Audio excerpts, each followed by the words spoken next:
सो आज के इस वीडियो में हम लोग सर्कल चैप्टर का थियरम 10.2 समझेंगे।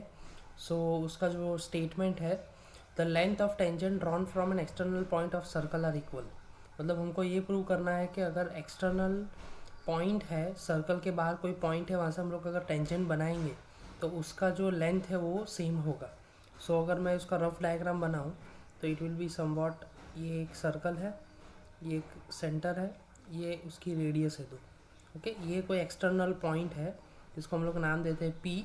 ओके, यहाँ से अगर इसको कनेक्ट करेंगे तो ये टेंजेंट होगा, इसको कनेक्ट करेंगे तो ये भी टेंजेंट होगा, और ये सेंटर है, ये ए है और ये बी पॉइंट है।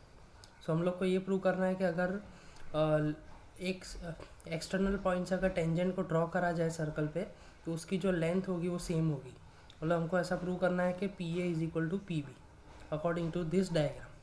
अभी हमको जो डायग्राम दिया है उसमें एक सर्कल है, हम लोग को डेटा लिखना है। Point P lies outside the circle with centre O, P Q and P R two tangents to circle from P.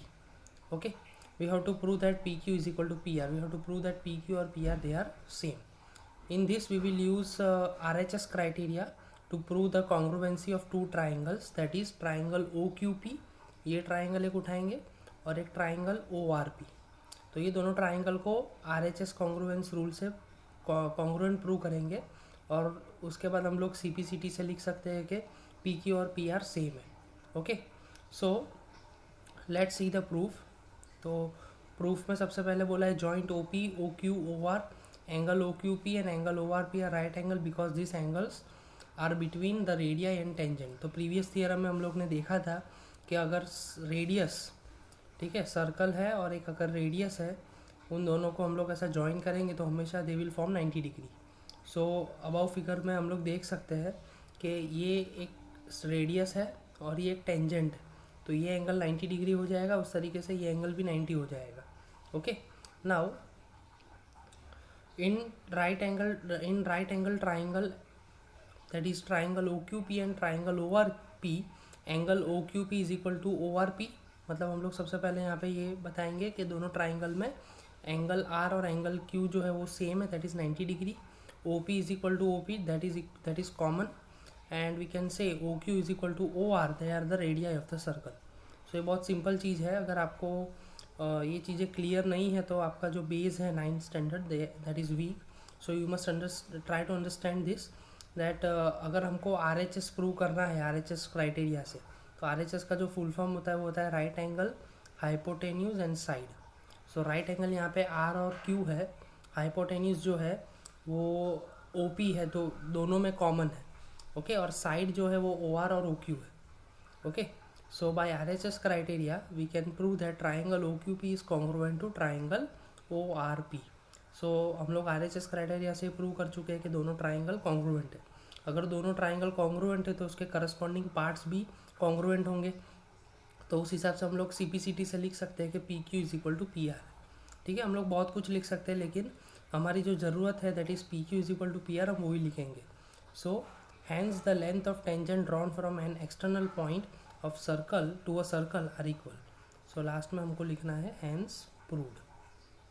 Okay, this is the basic theorem. इस थियरम का जो एप्लीकेशन है वो भी मैं आपको बता देता हूँ, जो आप लोग एक्सरसाइज में यूज़ करते हो। ओके, उसका जो एप्लीकेशन है इस तरीके से कुछ आएगा कि एक सर्कल है आपके पास, उसका सेंटर है, ठीक है, ये उसकी रेडियस है, ये कोई एक्सटर्नल पॉइंट है P। हम लोग क्या करेंगे, अगर इसको और इसको जोड़ दें हम लोग तो ये 90 डिग्री होगा, ये 90 डिग्री होगा। अभी हमारे क्वेश्चन में क्या बोला होगा, ये मान लो कि सेंटर O है, ये A है और ये B है। ठीक है, तो हमको क्वेश्चन ऐसा पूछा जाएगा कि अगर मान लो कि ऐसी कुछ सिचुएशन अराइज हो रही है कि एक्सटर्नल पॉइंट से दो टेंजेंट बनाए जाते हैं, तो उसका जो ये एंगल है या फिर angle form due to this tangents वो कैलकुलेट करो, और ये आपको गिवन होगा, this will be given to you. Okay, हमको क्या करना है, इनडायरेक्टली लॉजिक लगा के ये एंगल कैलकुलेट करना है। किस तरह से लॉजिक लगाएंगे कि ये O, A, B और P एक क्वाड्रिलेटरल है, ठीक है, इट फॉर्म्स अ क्वाड्रिलेटरल। तो क्वाड्रिलेटरल के चार एंगल का सम होता है 360 degree. We can say angle O plus angle A plus angle P plus angle B is equal to 360 degree. ठीक है, तो ये 360 डिग्री है, उस हिसाब से हमारे पास ये एंगल है, ये एंगल ए बी है, एंगल पी हमको कैलकुलेट करना है और एंगल बी भी हमको 90 दिया हुआ है, जो हम लोग जानते हैं मतलब। Okay, according to theorem 10.1। So हम लोग इजीली एंगल पी कैलकुलेट कर सकते हैं। सो ये थियरम जब एंगल की बात आएगी, ठीक है, जब भी कोई भी क्वेश्चन एंगल के टर्म्स में पूछा जाएगा तो you should refer this diagram. Okay, compulsory यही डायग्राम आपको बनाना है। और अगर साइड्स की बात आती है तो हम लोग थियरम 10.1 यूज़ करेंगे। Okay, so this is the basic application. और दूसरी एक चीज़ हमको नोट जो करनी है कि हमारे पास अगर सर्कल है ऐसा, ओके, जिसका सेंटर ये है, तो होगा इस तरीके से कि ये angle that will bisect. Okay, अगर हम लोग यहाँ से एक लाइन बना देंगे तो ये एंगल ओ जो है वो आधे में डिवाइड हो जाएगा, ठीक है, वो बाइसेक्ट करेगा। सो वो चीज़ भी अपने को ध्यान रखनी है।